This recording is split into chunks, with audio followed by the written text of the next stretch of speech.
Akakiiko ak'ebyokulonda akafulumiza enteekateeka z'okuddamu okulonda omubaka omukyala owa disitulikiti y'e Dokolo okudda mu bigere by'omugenzi Barbara Ogwal eyafa ng'ennaku z'omwezi 18 January mu ggwanga erya Buyindi n'aziikibwa ng'ennaku z'omwezi 27 ku kyalo Doggudu mu ggombolola y'e Alito mu disitulikiti y'e Kole.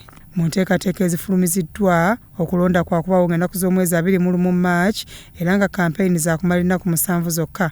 Okuzza obujja enkalala z'abalonzi kutandise leero okutuuka ng'ennaku z'omwezi 15 February mu magombolola gonna 71 agali mu Dokolo era okutimba enkalala kwakubaawo okuva ng'ennaku z'omwezi 21 okutuuka nga 1 March mu bifo 173 ebironderwamu. Okusunsulamu abavuganya kwakubaawo ng'ennaku z'omwezi 11 ne 12 March ate kampeyini zitandike nga 13 okutuusa nga 19 March olwo balonde nga 21. Okusinziira ku mwogezi w'akakiiko k'ebyokulonda Paul Bukenya akasizza nti Kalaani wa Paalamenti yamaze dda okuwandiikira bekikwatako mu butongole ng'ekifo kino bwe kiri ekikalu. We butuukidde leero ng'abantu ab'enjawulo beesoboddeyo okwegwanyiza okuvuganya ku kifo kino okuli muna NRM Janet Rose Odong Elau, muna UPC Sarah Oguti Nyankoli abavuganya n'omugenzi mu kalulu ka 2021, abalala kuliko Rebecca Alao, Harriet Ageno Mendiro,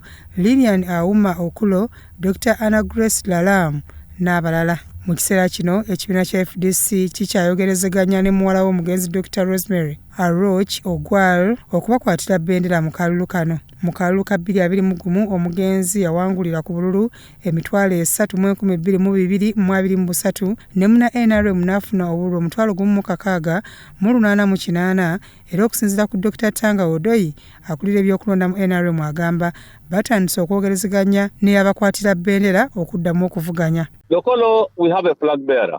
Our flag bearer, Dr. Adong, was second to Honorable Cecilia Ogwal in the last election. Honorable Cecilia Ogwal got 28,000 votes, and our flag bearer got 16,000, and the UPC came third with 10,000 something. So we are on course. We have a flag bearer. There's a team which has left for Dokolo, and they will attend the first meeting of the new electoral commission on Monday. So we are good to go. Mu kulonda okwa 2021 muna UPC Sarah Aguti Nyankori yafuna obululu 1,406. Disitulikiti y'e Dokolo yakutulwa kulira mu mwaka 2006 era okuva ku olwo omugenzi Cecilia Tim Babulogwal yabadde akiikirira mu lukiiko lw'eggwanga ku tiketi ya FDC. Bya Mohamed Wamala, Crossroads TV, Omunnyo.